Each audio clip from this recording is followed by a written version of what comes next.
Get ready for real time, prime time, big time, show time. It's edible honesty time. And in the meantime, get ready for your favorite partner in crime, your host, one of the greatest talkers of all time, the king of edible honesty, and the eighth wonder of the world, Andrew the Giant. Hey, my, hot, rockin', methane gas pie. Let's get down and let's talk about the ins and outs of the food industry. My name is Andrew. I'm your host and I am ready to rock. So let's cut right into it because today we will be readjusting almost everything you thought you knew about food. For today, I will be discussing the tree of life, Noah, edible options, and edible electricity. So without further ado, pass the beer nuts, Hillary, Norman Peterson, and let's get right into today's tasty episode. In the beginning, right before God biblically cleansed the planet with a really big flood, the only foods that human beings ever ate were just picked fruits, nuts, and edible flowers. Or let me phrase this another way. In the beginning, all that humanity ever ate was edible electricity. The reason why human beings only ate, just picked, fruits, nuts, and edible flowers is because God loved the animals above all other creations, especially humanity. Now, I know what you might be thinking. You don't believe me. Well then, let's just take a quick peek at the list for the passenger arrival records of Noah's Ark. If you looked at the passenger arrival records of Noah's Ark, you wouldn't find a lot of people, but you would find a lot of animals. And in the beginning, humanity was strictly forbidden from consuming animal meat of any kind, as animals were literally protected by God Himself.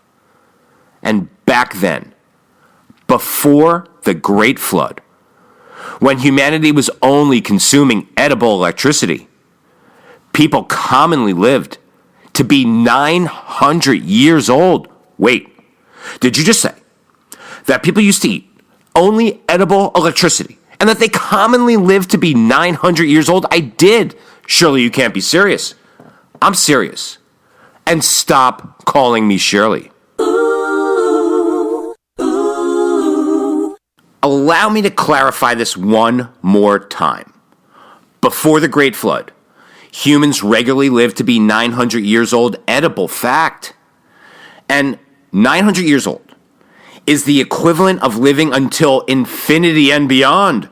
So holy 900-year-old Buzz Lightyear, Batman. Edible electricity is, was, and always will be the food of the gods. However, up until the Great Flood, edible electricity was literally the only food that mankind used to consume. And as an edible consequence, human beings used to seemingly live forever, or at least until 900 years of age. And 900 years of age is the average age of a Sequoia Sierra redwood tree. And for proper perspective, Sequoia Sierra redwood trees in Northern California are the oldest living things in existence today. And that was precisely how life on this planet was before the Great Flood. Think about it. Noah first became a father at the ripe old age of 500 years old. Huh? What? Yep. And back then, right before the Great Flood, stuff like that would happen every single biblical day because there were plenty of 500-year-old fathers. That was up until Noah. Who is that? It's the Lord. Right. Where are you? What do you want? I've been good. I want you to build an ark. Right. What's an ark? There was a great biblical flood, and it swallowed everyone and everything whole, including the Legion of Doom and all of its members, terminating the lives of Lex Luthor, Black Manta, Giganta the Riddler, Bizarro, Scarecrow, Captain Cold, Solomon Grundy, Brainiac, Gorilla Grodd, Cheetah, Sinestro, and Toyman. And the Great Flood changed the entire edible landscape and the way that humanity would forever consume food. As the edible landscape definitely changed, mostly due to the fact that there was no more landscape, but there was water everywhere. Now, the only life forms to survive the Great Flood were Noah and his family, and a menagerie of the world's animals as God instructed Noah to go out in the woods and collect all the animals in the world by two. Meanwhile, all the fruit, nuts, and edible flowers in the world, or let's put it another way, Earth's entire supply of vital, godlike, edible electricity was left to die. And they all died. As in, so long, farewell, Alvidas, and goodbye. Now that all the edible flowers and the fruits and the nuts were all gone, what in the wide, wide world of sports taggart was there left to eat? Because up until that very moment, no one had even ever considered consuming an animal. But let's face it, that's all there was to eat on the ark. Water everywhere, and not a drop to drink. Let's face it, folks. We know how this one is going to play out. Humanity had little choice but to adapt to a new energy source because all of the world's edible electricity was gone. And so mankind was forced to abandon eating the food of the gods in the form of edible electricity. Because once again, all the edible flowers, fruits, and nuts were dead. And once that happened, well, that was the moment humanity fell off the edible electric grid, and humanity was forced to consume an alternative fuel source.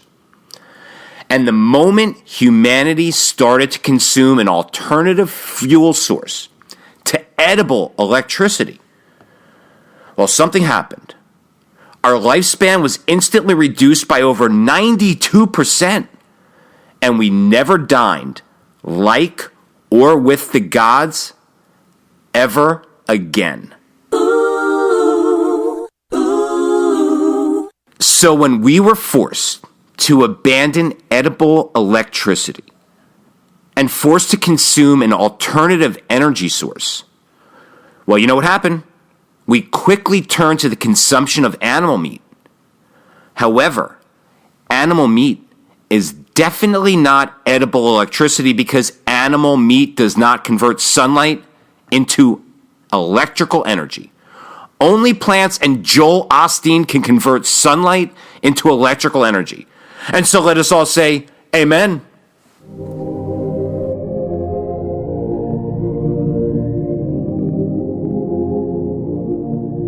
Nothing beats consuming edible electricity because nothing beats consuming the power of the Earth's yellow sun. And nobody beats the whiz. Nobody beats the whiz, and nothing beats good old-fashioned yellow sun solar power for generating electricity. You don't believe me? Then simply ask Superman. Or even better, ask Lex Luthor.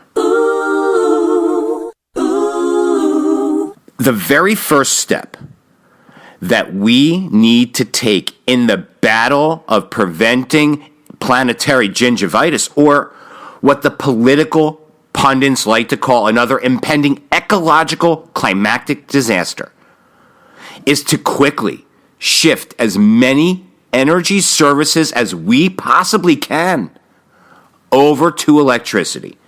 And right now, forthwith. So give the governor a harumph, harumph. Think about this for one moment. If that kind of shift, if a shift of our energy services over to an all-electric diet, if you will, can and will save our planet. If going electric can save planet Earth, then it seems to reason that a simple, edible shift in our diet is all we need to help eliminate a collection of human maladies and save ourselves. Because it is intake-outtake, people. And the moment humanity switches all of its edible energy services over to an all-edibly electric diet is the moment we are saved. And no more hospitals, yeah, baby. And to accomplish that, all we have to do is stop ingesting alternative fuel sources and poisonous gases like methane. Animal meat is not edible electricity. Rather, it is what I like to refer to as an edible insulator. And an insulator, by definition, is a material that does not allow the electric current flow to move easily. And that is precisely what animal meat does to us when we elect to consume it. It stops our electrical current flow. And when that occurs, it's danger. Will Robinson, devil meat. And let's face it, kids. Cows, pigs, and chickens do not convert sunlight into raw electrical energy. That is what plants do. And cows are not plants, although they sure do consume a bunch of them. Silly rabbit. Cows produce a different kind of energy. And that's methane gas. And when we consume cows, it's intake, outtake. Wait, I thought cows were protein. No, they are methane gas. Huh? What's that, Don? Hey kids, what's for breakfast? Why, it's everyone's favorite meal, methane gas. Now that does sound yummy. And remember, kids, consuming methane gas is perfectly dangerous. Worldwide, there is a call to action to eliminate the worldwide production of methane gas because it is dangerous. It's poisonous and it is destroying our planet. So if all that methane gas is destroying our planet, what in the thyroid do you think it is doing to our human bodies? Let's take a moment to discuss methane, because methane is the main ingredient in natural gas. Because methane can be so easily captured from landfills. And then methane can be so easily burned to produce electricity, or heat a building, or power a garbage truck, etc., etc. When an individual constantly exposes themselves to methane gas, or when an individual constantly consumes animal meat, let's say at least once a day, or even better, let's say 2 out of the 3 meals a day, well, methane gas, it has what we like to call in the business a poisoning effect. And people begin to suffer from a collection of diseases and maladies, and a collection of long-term health problems, including cardiovascular disease, respiratory disease, neurological disease, obesity, epilepsy, pneumonia, memory loss, depression, claustrophobia, schizophrenia, and so much more. And everything else that is responsible for terminating our human lives. So give it up for the human consumption of methane gas in the form of animal meat. Yeah, baby.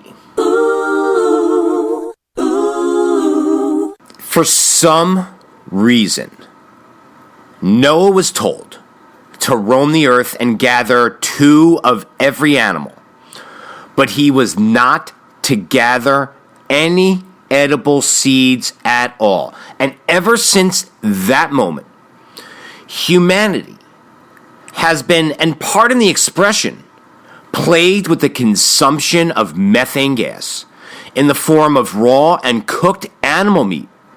And ever since then, humanity has literally been dropping off like flies. Captain's log, edible afterthoughts. In the beginning, before the great climate shift, or before the great flood, our distant human ancestors lived like rock stars and they ate like gods by solely consuming edible electricity. And they lived happily until the ripe old age of 900 or so. Again, subsisting exclusively on premium, high-end, edible electricity in the form of just picked fruits, nuts, leaves, seeds, edible flowers, bark, and tubers. And as the lush forests all disappeared, and as the great grasslands were all washed away, and all the flowers and the fruits and the nuts were gone, well, evolutionary pressure forced early humans to find a new source of energy, and that is exactly what we did. As humanity turned to the consumption of animal meat and methane gas, and ever since then, we have been suffering from a collection of diseases and untimely early deaths. So now is the time to save ourselves and save our planet as well by erecting a new social policy for planet Earth, and by setting a goal for the year 2025, and to make sure that there is no more methane gas consumption. Rather, all of humanity should only be eating edible electricity, and that is it. Yeah, baby. So that's it. That's a wrap on the day the world started consuming methane gas. But do not forget to tune into the next episode, because you know it's going to be edibly amazing. My name is Andrew. I thank you so much for listening. And to all my fans out there in Maryland, go Ravens, and we love Lamar Jackson. And an enormous edible shout out to Burt Ward, the best Robin ever. And Burt, you have an outstanding invitation to be a guest on Edible Honesty, so we can finally discuss food fit for a superhero. So holy Burt Ward Batman. And another edible shout out to my favorite farmer in the world, Goyo, over at JR Organics in Escondido, California. And folks, let me just lay it down straight for you. Goyo is the very first farmer to ever grow edible electricity. And not only that, he has it available right now. If you live in Los Angeles, if you live in Orange County, if you live in San Diego, Get in touch with Goyo. You can get 2 boxes every 6 days. You can get 5 boxes of live edible electricity every 2 weeks. It doesn't matter, so long as you are consuming edible electricity and you're buying it from Goyo. And no, I'm not signed by any media outlet yet. And History Channel, Food Network, Cooking Channel, Comedy Central, and Cartoon Network, whoever else, I'm available. So get in contact with me and let's work out a deal. And let's get Edible Honesty what it deserves. A syndicated platform. So get ready to tune in for the next episode for more Edible Honesty. Same edible time, same edible station.